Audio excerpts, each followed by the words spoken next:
नाट्य तरंग। आज के इस कार्यक्रम में आपको सुनवा रहे हैं नाटक शादी का प्रस्ताव। एंटन चेखव की कहानी का हिंदी रेडियो नाट्य रूपांतर किया जफर अहमद ने। निर्देशक हैं सत्येंद्र शरद। तो सुनिए नाटक शादी का प्रस्ताव।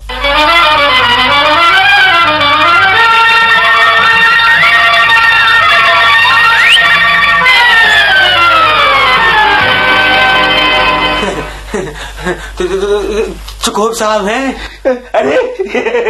अरे लुमो जी, आओ प्यारे भाई। ओफो, कितने दिनों बाद तुम्हारे दर्शन हुए। आओ बैठो। तुम्हें देखकर मैं आज कितना खुश हूँ कि वो शब्द नहीं मिलते जी। भाई आओ बैठो तो सही। कैसे गुजर रहे हैं दिन जी? और तुम्हारे क्या हाल है? खुश तो हो ना? बहुत बहुत धन्यवाद श्रीमान। आप अपनी सुनाएं। तुम्हारी दुआ से हमारा सब कुछ ठीक ठाक चल रहा है। यानी कि लेकिन भाई ये क्या बात हुई कि अपने पड़ोसी को इस तरह भूल जाओ जी? और यानी कि इन भड़कीले वस्त्रों में कहाँ की तैयारियां हैं? यानी कि जी मैं तो बस आपके दर्शनों के लिए आया हूँ। इन तैयारियों के साथ जी? यानी कि नए साल की मुबारकबादियां देने निकले हो जी? बात ऐसी है ना कि वो मेरी एक तमन्ना, मेरी एक प्रार्थना, यानी कि वो गुजारिश, वो आप समझते हैं ना गुजारिश, यानी क्या मेरा निवेदन था आपसे। निवेदन? और मुझसे आप मुझे शर्मिंदा करते हैं? ना, ऐसा मेरा कोई इरादा नहीं था। देखिए ना, बात ऐसी है कि पहले भी मैंने कई बार आपसे सहायता मांगी है और हर बार, लेकिन माफ करें मानिए चुकोब, क्या ये थोड़ा सा थोड़ा पानी पी सकता हूँ? पियो। धन्यवाद। तो ये महोदय धन मांगने आए हैं। दे चुका है। क्या बात है फिर ये? बात ये है मानिए चुकोब, आप देख रहे हैं ना मैं कितना परेशान दिखता हूँ। बस ये समझिए कि आपके अलावा और कोई भी मेरी सहायता नहीं कर सकता। हालांकि मैं खुद जानता हूँ कि मैं इस लायक नहीं, और आपकी सहायता का भरोसा करने का अधिकार क्या है मुझे? भाई ये गोल मोल बातें छोड़ो जी, और बताओ कि आखिर बात है क्या? बात अभी बताता हूँ श्रीमान, अभी बताता हूँ। एक सेकंड में हे भगवान। बात यह है कि मैं, यानी कि मैं आपकी कन्या से विवाह करने के बारे में आपकी अनुमति चाहता हूँ जी। अरे मेरे प्यारे लुमो जी, तुमने क्या कहा? क्या कहा मैंने? क्या कह दिया? मुझे अपने कानों पर विश्वास नहीं हो रहा है। क्यों? क्या हुआ? श्रीमान मुझे आपसे ये पूछने का सौभाग्य है। ओह मेरे प्यारे, मुझे बहुत खुशी हुई है जानकर। यानी कि क्यों नहीं अवश्य। यानी कि मैं तो जाने कब से इसका इंतजार कर रहा था। मेरी तो सदा से ये इच्छा रही है कि मैं तो तुम्हें शुरू से ही अपने बेटे की तरह प्यार करता रहा हूँ। मेरे प्यारे लुमू, खुदा तुम दोनों को प्यार दे और नेक रास्ते पर चलाए। यानी कि सदा से मेरी यही इच्छा रही है, लेकिन नहीं तो मेरी तरह क्या खड़ा हूँ? यानी कि खुशी की वजह से मैं समझ नहीं पाता कि क्या करूँ। मेरी हाथ की इच्छा कितने प्यारे ढंग से पूरी होने जा रही है। अच्छा, मैं अभी जाकर नितालिया बेटी को बुला लाता हूँ। पानी चुको। एक मिनट। आपका क्या ख्याल है? क्या मैं आशा कर सकता हूँ कि आपकी प्यारी पुत्री मुझे स्वीकार करेगी? हद हो गई भैया। यानी कि तुम्हारे जैसे खूबसूरत नौजवान को वो अस्वीकार कर सकती है? बल्कि मैं तो कहता हूँ कि वो पालतू बिल्ली की तरह तुम्हारे प्यार के लिए पागल हो रही होगी। अच्छा, अभी आता हूँ। अभी आया। मुझे ठंड लग रही है। मैं तो इस तरह कांप रहा हूँ जैसे मेरा इम्तिहान होने जा रहा है। खुश। अरे असली बात तो है एक बार दृढ़ विश्वास कर लेना, है कि नहीं? अगर कोई इस बारे में बहुत दिनों तक सोचता रहे, हिचकिचाए, लोगों से राय लेता फिरे, अपने आदर्श के अनुरूप पत्नी या वास्तविक प्यार की प्रतीक्षा करता रहे, तब तो कर चुका वो शादी। मैं वाकई कितनी ठंड महसूस कर रहा हूँ। चलो, नतालिया घर का इंतजाम वगैरह करने में होशियार है, देखने में भी बुरी नहीं। फिर पढ़ी लिखी भी है, अब इससे अधिक मुझे और चाहिए ही क्या। लेकिन ये मेरे सर के अंदर कैसी आवाजें हो रही हैं।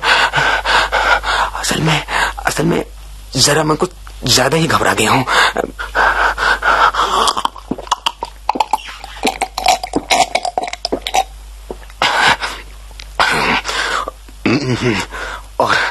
और शादी अब मुझे कर ही डालनी है। आखिर मैं 35 बरस का हो गया हूं और अब मुझे अच्छी तरह से नियमित जीवन की जरूरत महसूस होने लगी है। मुझे तो दिल में न जाने कैसी कैसी बीमारियां लग रही हैं। दिल की धड़कन का अचानक तेज हो जाना, घबराहट जैसे दिल का दौरा लगातार हो रहा हो। फिर मैं जल्दबाज हूँ और बड़ी जल्दी उखड़ पड़ता हूँ। अब देखिए, अभी भी मेरे होंठ कांप रहे हैं और मेरी दाहिनी पलकें फड़क रही हैं। लेकिन मेरी सबसे बड़ी परेशानी तो मेरी नींद है। जैसे ही नींद आने लगती है वैसे ही मेरी बाईं छाती में जोर का दर्द होने लगता है। कैसी हालत हो जाती है, तब पागलों की तरह उछलने लगता हूँ। थोड़ी देर के बाद हाल कुछ ठीक होने पर बिस्तर पर लेटता हूँ तो फिर वही दर्द, वही पागलों की तरह उछल कूद। न जाने कितनी बार ऐसा होता है और फिर न जाने कुछ। तो ये आप है जी। कमाल है पापा, मुझसे बोले कि यहाँ कोई खरीदार आया बैठा है। कहिए कैसे हैं आप? जी ठीक हूँ, बिल्कुल ठीक हूँ मानी नताली। आप कैसी हैं? मेरे कपड़ों का ख्याल न करें, असल में अभी हम लोग सुखाने के लिए मटर छील रहे थे और मैं वैसी की वैसी चली आई। नहीं, कोई बात नहीं। धन्यवाद। अच्छा बताइए तो भला, कितने दिनों के बाद आज आप हम लोगों के पास आए हैं? जी बैठिए ना। जी। दिन का खाना तो यहीं खाएंगे ना? बहुत बहुत धन्यवाद। लेकिन मैं अभी खाना खाकर आ रहा हूँ। ये क्या बात हुई? खैर सिगरेट तो पीजिए। जी ये माचिस पड़ी है। आज तो बड़ा ही खुशगवार दिन है, लेकिन कल इतनी बारिश हुई कि मजदूरों ने एकदम कोई काम ही नहीं किया। और मेरी अक्लमंदी देखिए, मैंने पहले से ही सारे चरागाह से घास कटवा ली थी। अब मुझे अपनी जल्दबाजी पर पछतावा हो रहा है तो क्या फायदा। अब मुझे डर है कि सारा भूसा पानी की वजह से सड़ न जाए। कुछ दिन ठहर जाती तो क्या नुकसान हो जाता भला। लेकिन ये क्या, आपने ड्रेस कोट पहन रखा है? नई बात देख रही हूँ। आप किसी बॉल डांस में जा रहे हैं या कोई खास प्रोग्राम है? और इस ड्रेस में आप कितने अच्छे जच रहे हैं और कितने अच्छे हैं आप। माने नतालिया, बात ऐसी है कि हाँ, बात ऐसी है कि मैंने तय कर लिया है कि आपसे अपनी बात सुनने के लिए आग्रह करूंगा। असर तो होगा आपको और शायद आप नाराज भी हो जाएं, लेकिन मैं कितनी स्टंट है। ऐसी क्या बात है, कहिए ना। मैं हाँ कह रहा हूँ। मैं थोड़े में ही कह देना चाहता हूँ। कहिए। आप तो जानती ही हैं कि बचपन से ही आपके परिवार को जानने का मुझे सौभाग्य रहा है। मेरी स्वर्गीय चची जान और उनके पति, जिनसे मुझे अपनी स्टेट विरासत में मिली है, आपके पिताजी और आपकी स्वर्गीय माताजी के प्रति कितना आदर भाव रखते थे।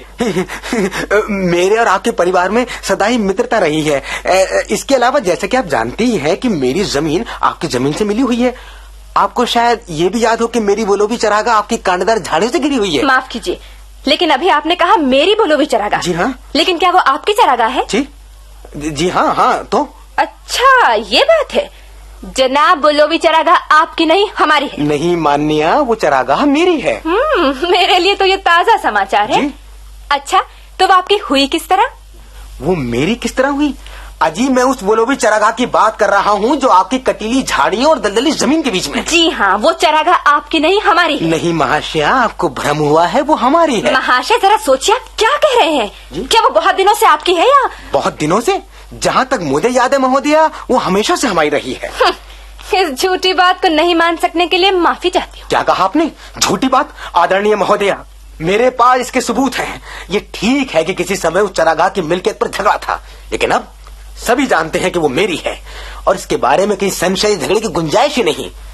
कृपया सोचिए महोदया, मेरी चाची की दादी ने वो चरागाह आपके पिता के दादा के किसानों को बिना किराए लिए अनिश्चित काल तक के लिए दे रखी थी, क्योंकि वे इसके बदले मेरी चाची की दादी के लिए ईंट पकाते थे। आपके पिता के दादा के किसान प्राय 40 वर्ष तक उस चरागाह का उपयोग करने के कारण उसे अपने ही समझने लगे। बाद में जब ईंटों का काम खत्म हो गया तो उसके साथ ही हमारे चरागाह का आपके किसानों द्वारा उपयोग करने का अधिकार भी खत्म हो गया।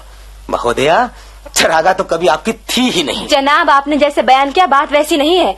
मेरे दादा और लकड़ दादा दोनों ही जानते थे कि उनकी जमीन दलदल तक है, इसलिए बोलोबी चरागाह कभी आपकी रही हो ये सवाल ही नहीं उठता। मैं नहीं समझती कि इसके बारे में बहस करने की क्या बात है। बाकी हद है साहब। कुमारी जी मैं आपको इसके बारे में सरकारी कागजात दिखाऊंगा। ना ना ना ना, या तो आप मुझसे मजाक कर रहे हैं या फिर मुझे चिढ़ाने की कोशिश कर रहे हैं। मगर क्या खूब मजाक है। कोई 300 वर्षों से जो जमीन हमारी है उसके बारे में कहना कि वो हमारी है ही नहीं। मुझे माफ करें श्रीमान, लेकिन मुझे अपने कानों पर विश्वास नहीं हो रहा। मुझे उस चारागाह की परवाह नहीं, तो 15 एकड़ से ज्यादा नहीं होगी और उसका दाम 300 रूबल के आसपास होगा। मुझे तो इस अन्यायपूर्ण बात के प्रति क्रोध आ रहा है। आपकी जो मर्जी हो कह सकते हैं, लेकिन मैं अन्याय नहीं सह सकती। मेरा नम्र निवेदन है, जैसा कि मैंने आपको बताया, आपके पिता के दादा के किसान मेरी चाची की दादी के लिए ईंट पकाते थे। मेरी चाची की दादी उनके लिए कुछ करना चाहती थी। दादा दादी चाची, मुझे इसमें से एक शब्द समझ में नहीं आता। मैं यही जानती हूँ कि चारागाह हमारी है और बस। वो मेरी है। वो हमारी है। वो मेरी है। यदि आप इस तरह के 15 ड्रेस कोड पहने और 2 दिन बहस करते रहे तब भी वो हमारी है और रहेगी। क्या कहा आपने? मैं आपकी चीज नहीं चाहती, लेकिन अपनी चीज गंवाना भी नहीं चाहती। आप अब जैसा मर्जी समझे। मुझे चारागाह का बिल्कुल लोभ नहीं आदरणीय कुमारी जी। ये सवाल सिद्धांत का है, सिद्धांत का। यदि आप चाहें तो मैं खुशी से, बहुत खुशी से चारागाह आपको भेंट स्वरूप दे सकता हूँ। मैं आपको उसे उपहार स्वरूप दे सकती हूँ, क्योंकि जमीन आपकी नहीं मेरी है। ये सब बड़ा अजीब लगता है लोमो महाशय। अभी तक हम लोग आपको एक अच्छा पड़ोसी और दोस्त समझते रहे हैं। पिछले ही वर्ष हमने आपको अपनी थ्रेशिंग मशीन उधार दी थी और इसकी वजह से हम नवंबर तक अनाज नहीं साफ कर पाए, और उसका बदला आप इस तरह दे रहे हैं जैसे हम खाना बदोश हो। मुझे मेरी ही जमीन भेंट करने की बात करते हैं। माफ कीजिए, लेकिन इसे अच्छे पड़ोसी का बर्ताव नहीं समझा जा सकता। कहता हूँ मेरी समझ में ये बड़ी भद्दी और असभ्य बात है, और अगर आप जानना ही चाहते हैं तो यानी कि आपके ख्याल से मैं जबरदस्ती जमीन हड़पने वाला हूँ? महोदय, मैंने किसी की जमीन नहीं छीनी है जबरदस्ती, और ये मैं बर्दाश्त नहीं कर सकता कि मुझ पर कोई इस तरह की तोहमत लगाई जाए।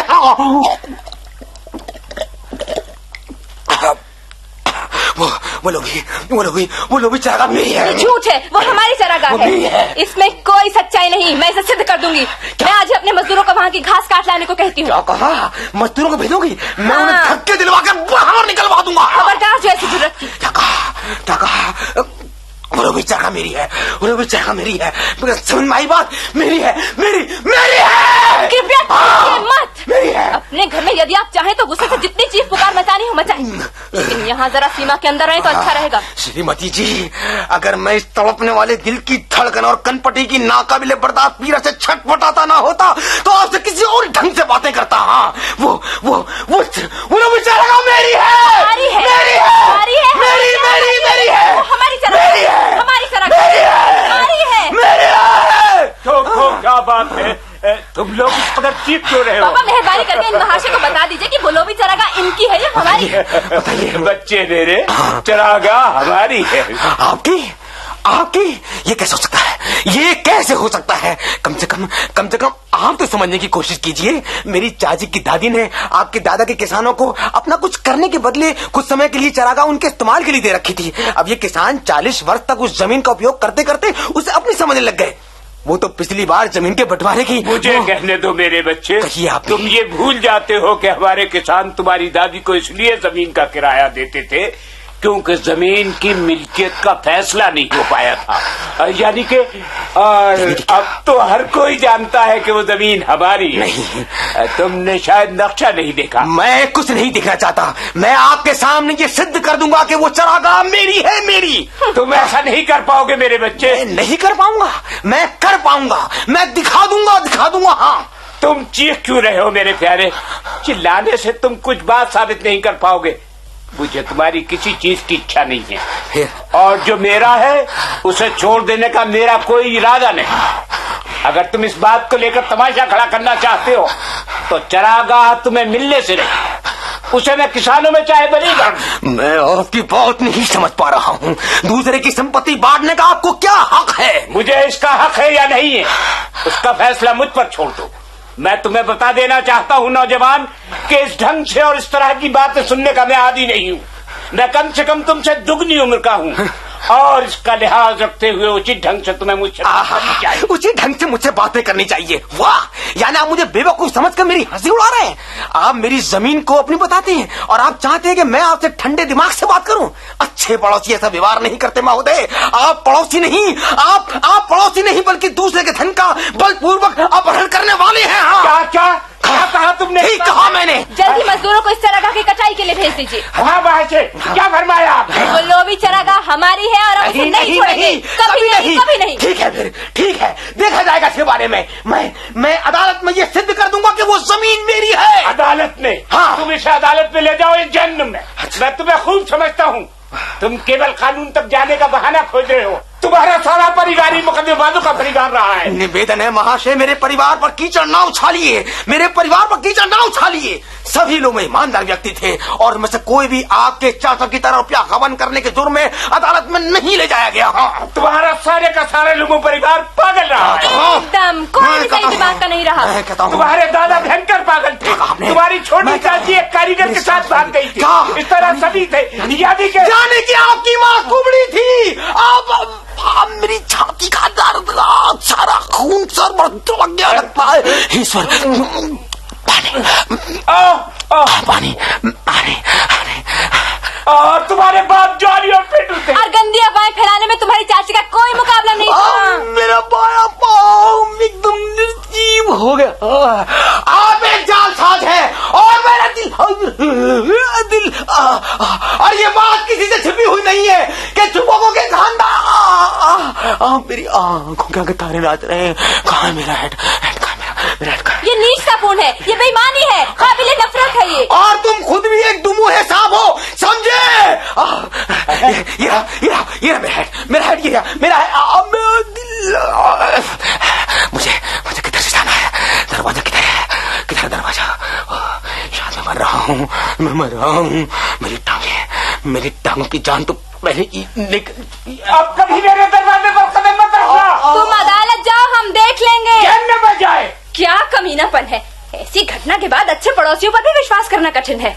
कुत्ता, बदतमीज, दूसरों की जमीन हड़पने की कोशिश और ऊपर से उन्हें गाली देना हद है। मूर्ख, मतिभ्रष्ट, दुष्ट। और भला उसे प्रस्ताव करने का दुस्साहस हुआ तो कैसे? सोचो भला, प्रस्ताव लेकर आया था गधा। प्रस्ताव?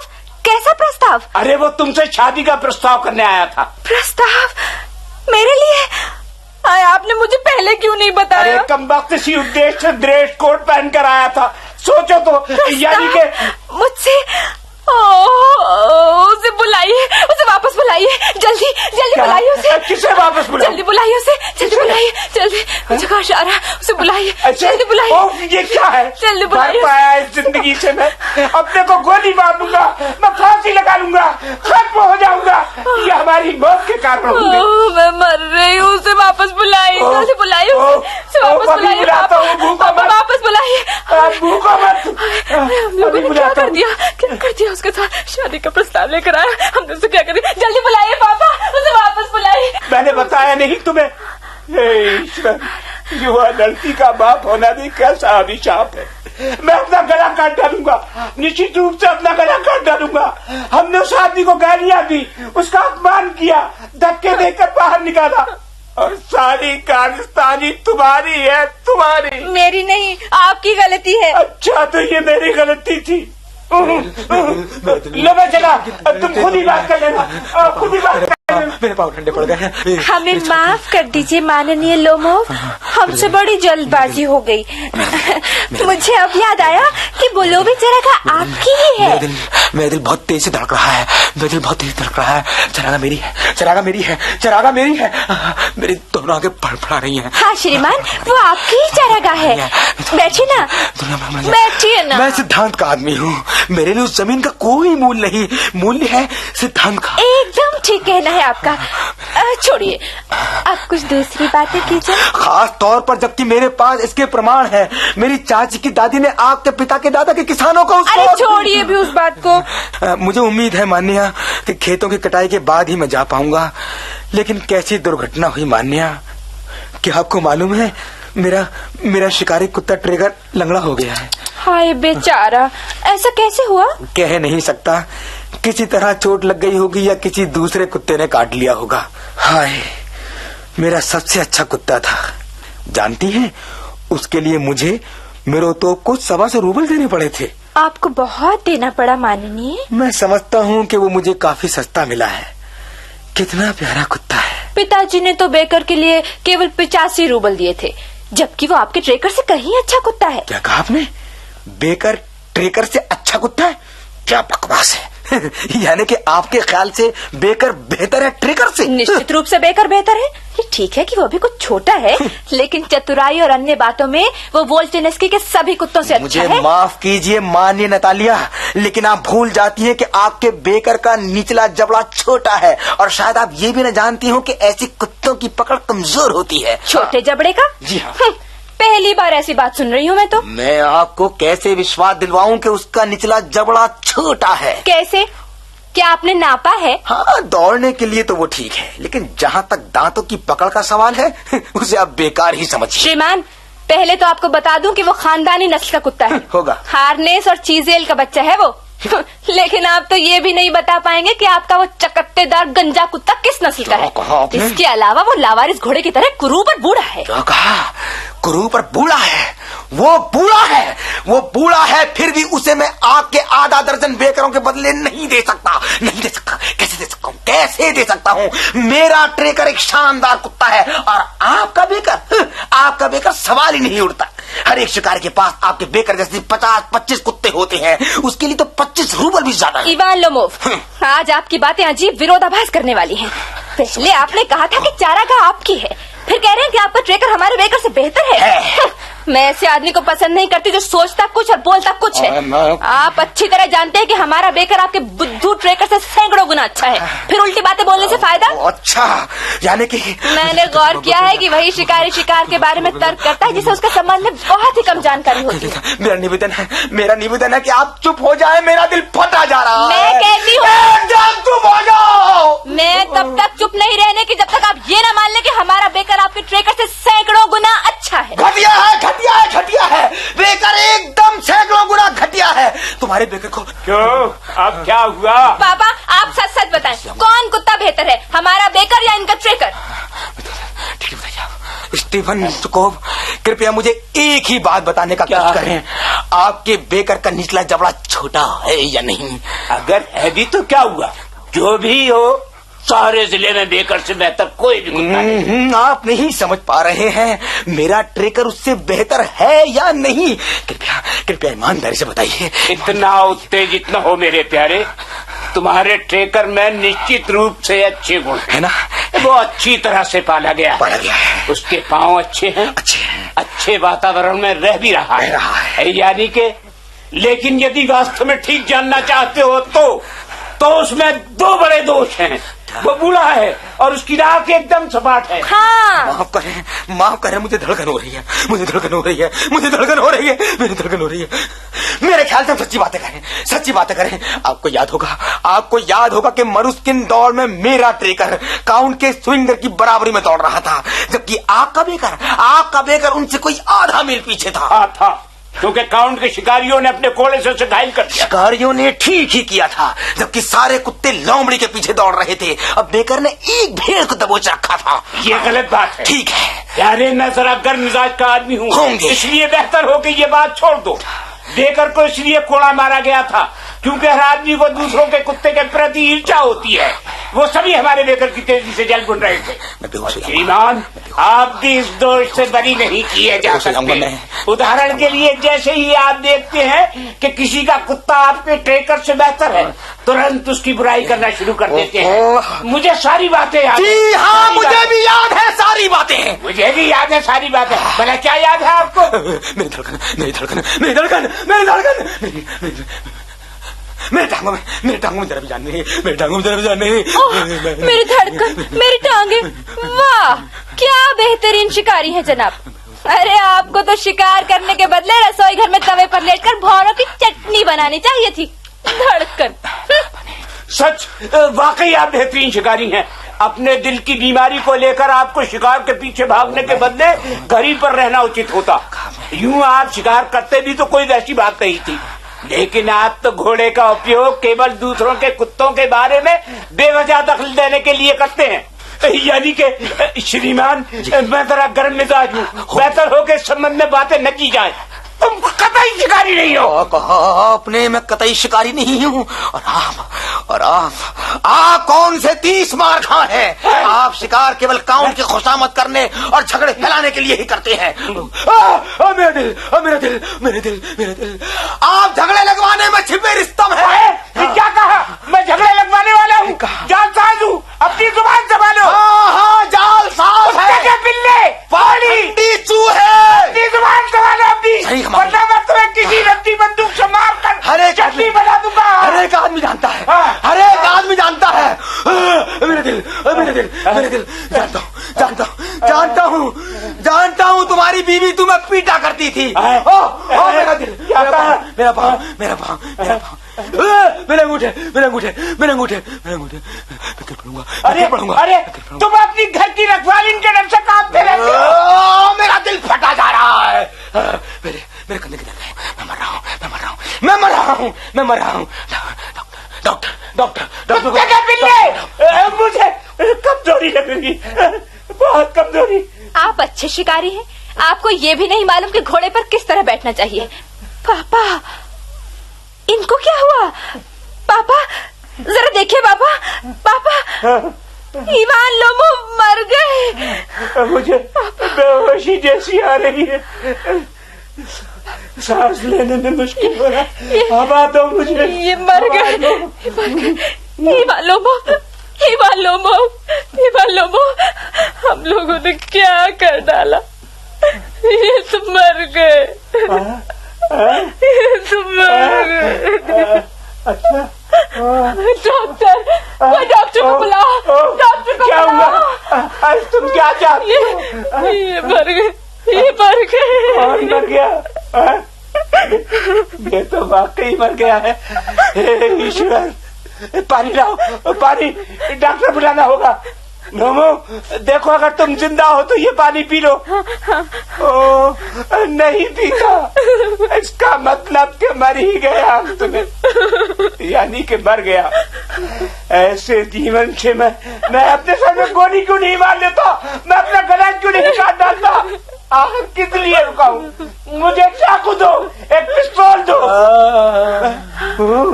ये तो जरा सा हिला, शायद मरा नहीं था।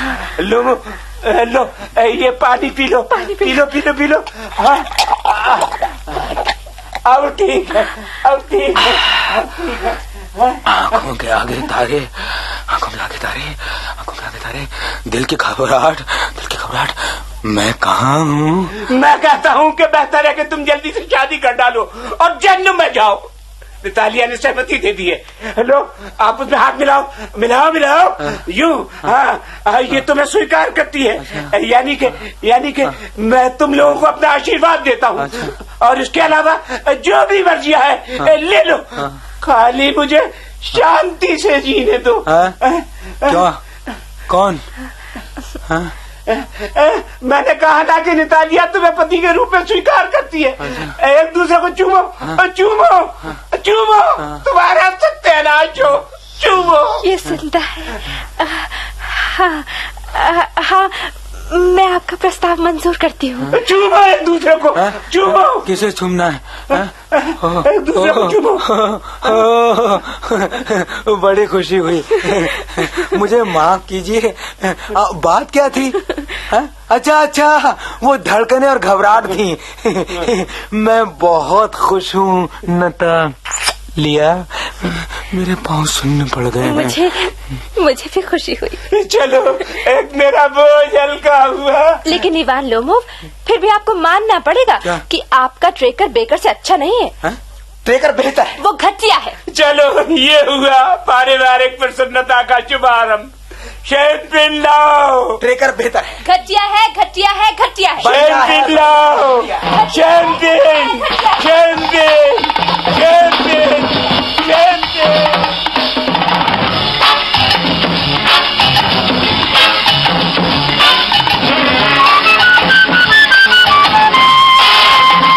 अभी आप सुन रहे थे नाटक शादी का प्रस्ताव।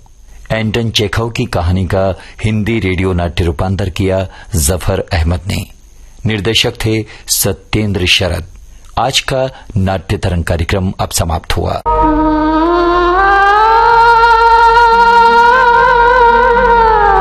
केशकर परिवार का एक अनमोल नगीना।